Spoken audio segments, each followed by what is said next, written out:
29 sightings over the state of New Jersey. You don't have answers from your government. You're the governor of a state. One of the most densely populated state in the United States, by the way. More people live closer in New Jersey, close to each other than any state in the country. So there's all these eyewitness accounts of this over military bases. And we don't know. We can't get answers. No one will give you, the governor, answers of this. So now we also have eyewitness photos, crystal clear photos of these orbs also now being published. Do those look like drones to you? No, they look like embryos.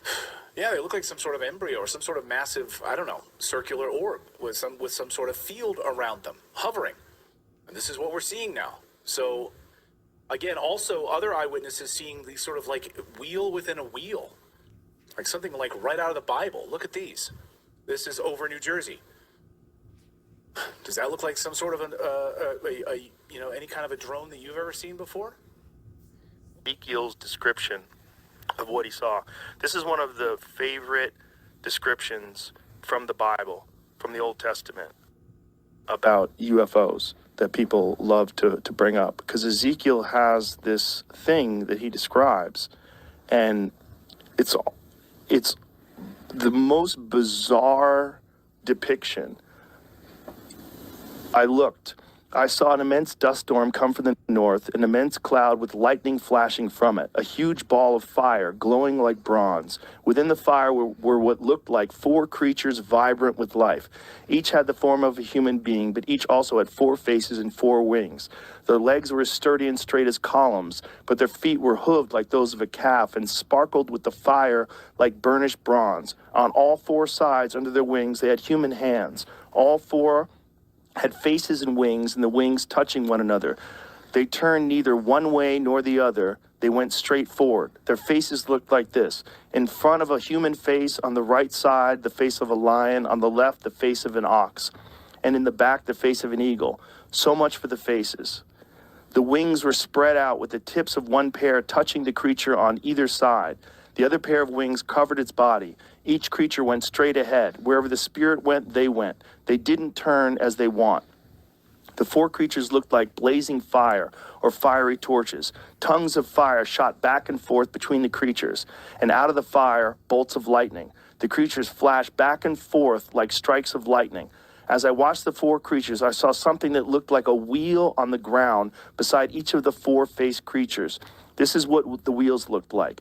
They were identical wheels, sparkling like diamonds in the sun. They looked like they were wheels within wheels, like a gyroscope. They went in any of the 4 directions they faced, but straight, not veering off. The rims were immense, circled with eyes. When the living creatures went, the wheels went. When the living creatures lifted off, the wheels lifted off. Wherever the spirit went, they went, the wheels sticking right with them. For the spirit of the living creatures was in the wheels. When the creatures went, the wheels went. When the creatures stopped, the wheels stopped. When the creatures lifted off, the wheels lifted off, because the spirit of the living creatures was in the wheels. Over the heads of the living creatures was something like a dome, shimmering like the light, like a sky full of cut glass, vaulted over their heads.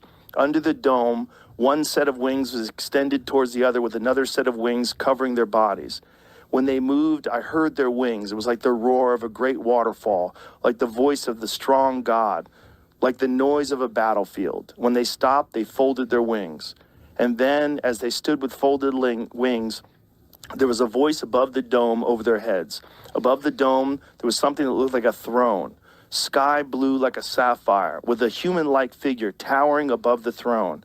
From what I could see, from the waist up, he looked like burnished bronze, and from the waist down, like a blazing fire. Brightness everywhere.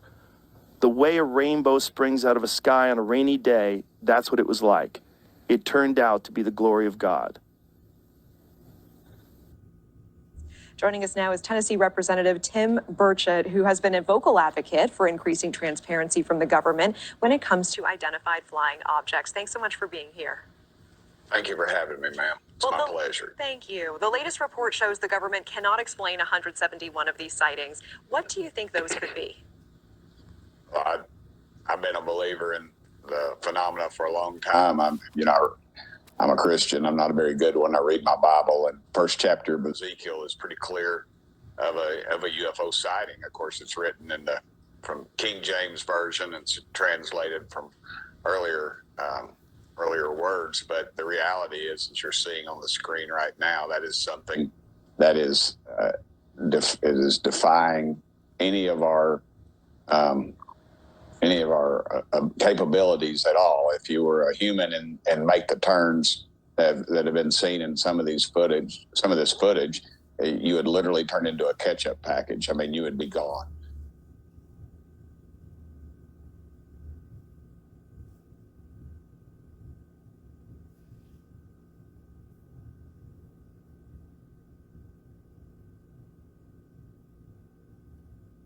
When I read Grush's report that's public, that anyone can read, in the report he described that one of the theories is that what we're encountering are beings that are extra-dimensional or interdimensional. Well, in a lot of different scriptures, including the Bible and others, that's really the way that you describe messengers of God, or angels. And so they may not fit exactly the biblical narrative, but whenever I use the term angels, to me it's synonymous with an extra dimensional being.